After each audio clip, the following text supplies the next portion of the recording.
When it comes to living healthier for longer, exercise means far more than weight loss or fitness. It's as essential as the food that we eat and the air that we breathe. But in a modern world where sitting is the norm, inactivity-related conditions like diabetes, heart disease, stroke, and cancers are wreaking havoc on our bodies like never before. If we truly want to achieve better health and longevity, movement is a non-negotiable daily medicine. So how do we get it right? How much is enough? And how can we ensure that what we're doing is effective? In this video, we'll discuss the mechanisms and 4 foundational principles of exercise as medicine. But first, let's talk mechanisms. How could exercise possibly be medicine for so many conditions? It seems impossible that all of these diseases could be remedied by one tool, doesn't it? Or maybe not. These diseases don't simply occur by chance or unlucky genetics. When we trace them back to their origins, it becomes clear that they all stem from a common metabolic root. This is illustrated in our lifestyle longevity model. In this model, unhealthy lifestyle factors like an unhealthy diet and physical inactivity cause important bodily systems to decline in function. And when these systems are functioning poorly, they produce harmful metabolic byproducts like pro-inflammatory hormones and toxic energy substrates that ultimately drive chronic disease.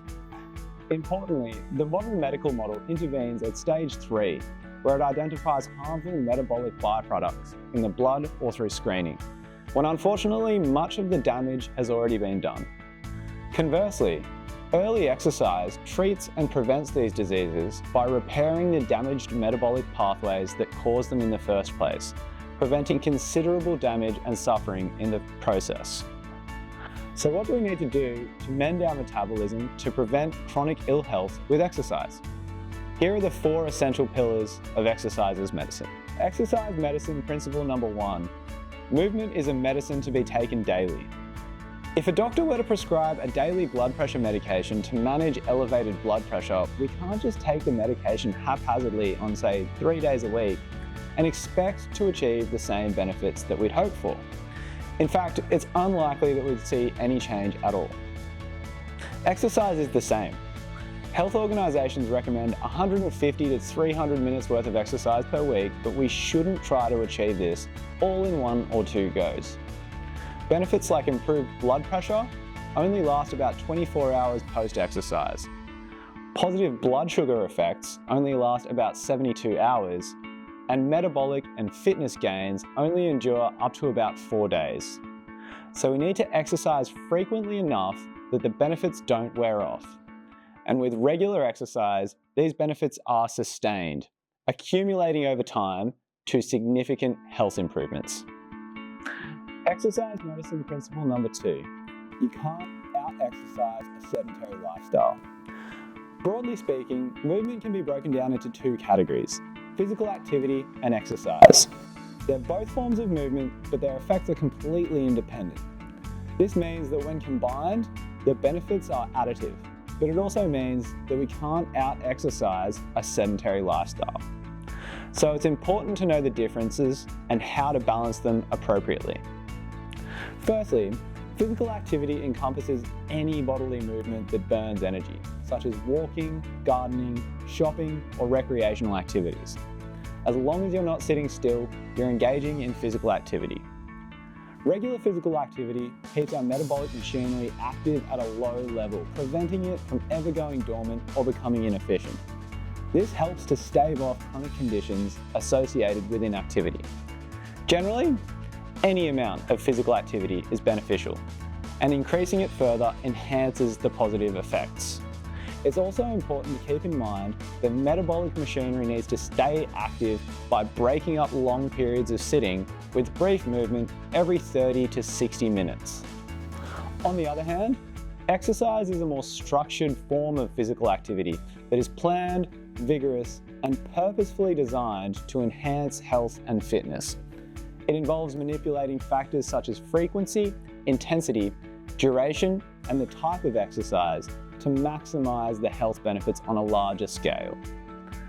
Unlike regular physical activity, exercise is performed at a higher level of effort, which sharpens the metabolic tools and improves overall health and function. Understanding how to effectively balance physical activity and exercise can yield health and longevity benefits comparable to significant health interventions such as quitting smoking, blood pressure control, or reversing diabetes. Exercise is thus a vital component of your toolkit for achieving and maintaining optimal health and longevity. Exercise medicine principle number 3. Exercise effort drives better metabolic function. For exercise to yield significant benefits, it needs to challenge our metabolic systems. If physical activity felt effortless, there would be little incentive for our bodies to enhance their metabolic tools. To achieve the desired benefits from exercise, it's essential that the effort we put in feels at least moderately challenging. This means that the time spent above a light intensity level is what drives the positive benefits of exercise. It doesn't require hyperventilating or reaching absolute exhaustion. For aerobic exercises like brisk walking, swimming, or cycling, this effort level can be as moderate as a 4 or higher on a scale out of 10, enough to get you breathing slightly faster than at rest. For strength training, aim for a 7 to 8 on a scale out of 10, where the weight is just heavy enough so that you can complete no more than 2 repetitions after you've finished your set. As fitness improves over time, what constitutes moderately strenuous exercise will naturally increase. This progression means that you'll find yourself moving more swiftly or with greater ease as you exercise, in order to achieve your target effort level. This gradual escalation in intensity is key to continually enhancing metabolic function and reaping the full benefits of exercise for overall health and longevity. Exercise medicine principle number 4. Exercise variety ensures better health for all body systems. To achieve optimal health and longevity, relying on a single form of exercise is insufficient. Our bodies are complex, consisting of interconnected systems, each responding differently to various types of exercise. For instance, aerobic exercise benefits the heart the most, while weight-bearing exercise supports bone and muscle health. Both our brains and metabolic systems thrive with a blend of these approaches.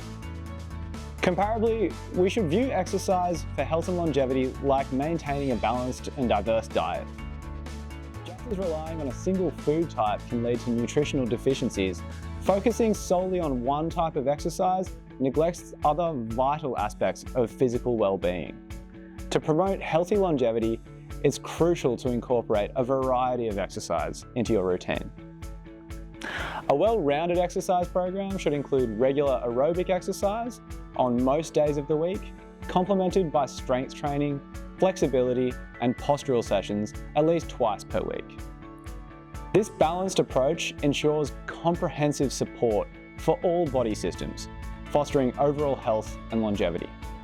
In conclusion, exercise is not just a tool for physical fitness, but is an essential daily medicine for a longer, healthier life. By understanding and applying foundational exercise principles, we empower ourselves to harness the profound benefits for sustained health and longevity. I'm David Hutchinson, exercise physiologist at the Charles Perkins Centre Health for Life program, empowering you to achieve better health and longevity through exercise.